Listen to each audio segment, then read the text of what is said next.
News 24 తెలుగుకు స్వాగతం. వార్తల్లోని ముఖ్యాంశాలు ఇప్పుడు చూద్దాం. సింగరేణి ఎన్నికల నేపథ్యంలో రాష్ట్ర రెవెన్యూ, గృహ నిర్మాణ శాఖ మంత్రి పొంగులేటి శ్రీనివాస్ రెడ్డి కొత్తగూడెం సింగరేణిగనుల్లో విస్తృత ప్రచారం చేశారు. గడియారం గుర్తుపై ఓటు వేసి ఐఎన్టీయూసీని గెలిపించాలని ఆయన కోరారు. గతంలో 100,000 కార్మికులు ఉండగా ఈ రోజున 37,000 కార్మికులు ఉన్నారని, గతంలో టీబీజీకేఎస్ హయాంలో సింగరేణిని అప్పుల ఊబిలో తోసేశారన్నారు.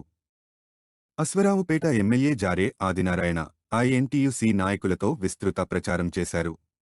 కాంగ్రెస్కు అనుబంధంగా ఉన్న ఐఎన్టీయూసీని అధిక మెజారిటీతో గెలిపించాలని పొంగులేటి శ్రీనివాస్ రెడ్డి పేర్కొన్నారు.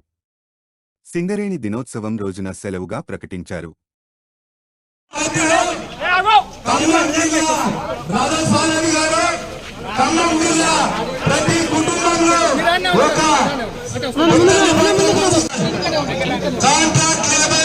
మన సింగరేణి కార్మికుల తరఫున స్వాగతం, సుస్వాగతం.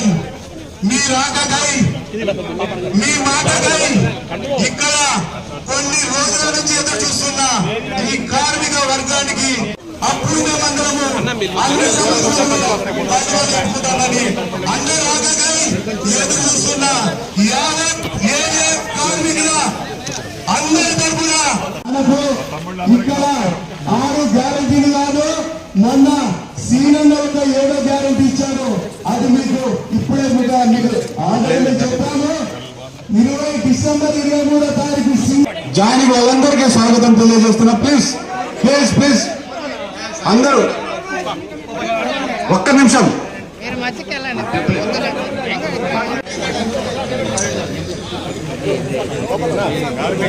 దయచేసి ప్లీజ్ మీడియా వాళ్ళు ఫ్రంట్ ఉండే, కార్మికులు సైడ్ పోవాలి. మీడియా వాళ్ళు ఓన్లీ మీడియా వాళ్ళు ఇటు సైడ్ రండి. మీరు త్యాగరాజ్ గారు పాత్ర చాలా ముఖ్యమైంది.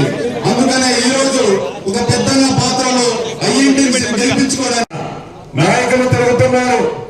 మళ్ళీ మాకు ఓటేయండి, మా పోరాట ఫలితం చూపించి ఈ పార్టీ ఇవాళ అధికారంలో ఉన్న పార్టీతో ఆ రోజు మేము అధికారంలో చేయలేని కార్యక్రమాలు మళ్ళీ చేసి చూపిస్తాం.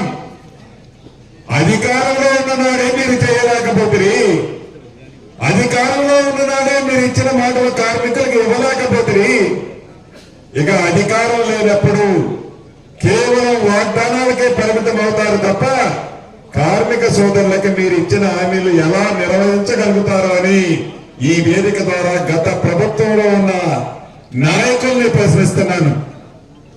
ఇక రెండో పార్టీ ఉంది, అధికారంలో లేదు. ఆనాడు అందరం కలిసి పోరాటం చేసి వారిని గెలిపించాం, తప్పు లేదు. ఎందుకంటే మిత్రపక్షమైన పక్షాన్ని గెలిపించాం. నేనే అనేక వేదికల మీద చెప్పాను, పోరాటం చేసి గెలిపించుకున్నాం, కలిసి ప్రయాణం చేస్తున్నామని చెప్పారు. ఈ రోజు మనతో గిట్టుబాటు కాదని మాకు మేమే పోటీ చేస్తామన్నారు, తప్పులేదు. కానీ అధికారంలో ఈనాడు ఉంది కాంగ్రెస్ పార్టీ. ఇందిరమ్మ రాజ్యం మీ దయతో ఉంది. ఈ ప్రభుత్వంలో ముఖ్యమంత్రి గారి తర్వాత స్థానంలో మీ అందరి దీవెనలతో ఈనాడు రెవెన్యూ మంత్రిగా నేనున్నా.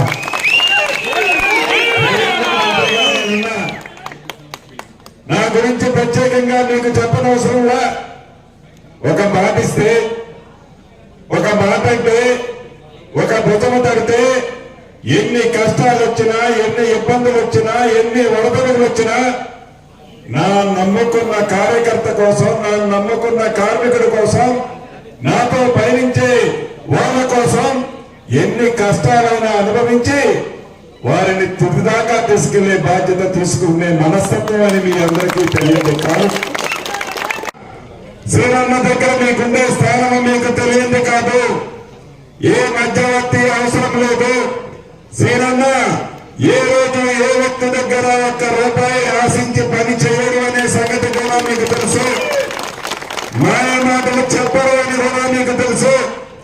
ఈనాడు మీ అందరి దీవెనలతో ఒక ఉన్నతమైన స్థానంలో ఉన్నాడు ఈ సీనన్న.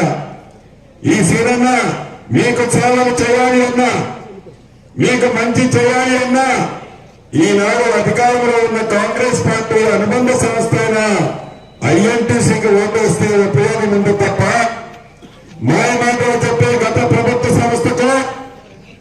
ఉద్యమాలు చేస్తున్నాం, ఉద్యమాలు చేస్తే సాధించుకుంటామనే సంస్థకు ఓటేస్తే ఒరిగేది ఏమీ ఉండదు. పన్నీరు తీసుకెళ్లి బూడిదలో పోస్తే ఎటువంటి వాసన వస్తుందో ఆ రెండు సంస్థలకేస్తే మీ ఓటు మురిగిపోవటం తప్ప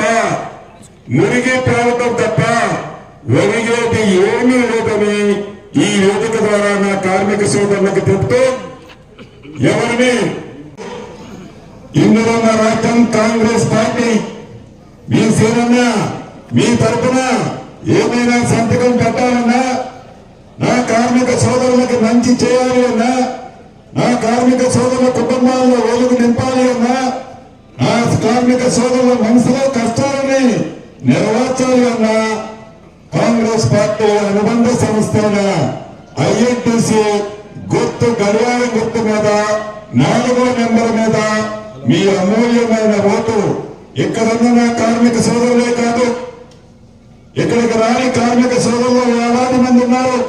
ఒక్క కొత్తగూడెం పట్టణంలోనే కాదు, భూపాలపల్లి, ఆదిలాబాదు, కరీంనగర్ జిల్లాలో కూడా ఉన్నారు. ఈ వేదిక ద్వారా వాళ్ళు కూడా అభ్యర్థిస్తున్నా, ఎవరున్న కార్మిక సోదరులు కూడా మనస్ఫూర్తిగా ప్రాధాన్యత అడుగుతున్నా ఆ కార్మిక సోదరులకు కూడా చెప్పండి, కార్మిక సోదరుల కుటుంబాలకి శ్రీరన్న అండగా ఉంటాడు అని, ఇచ్చిన మాట నెరవేరుస్తాడని, మీకు తోడుగా ఉంటాడని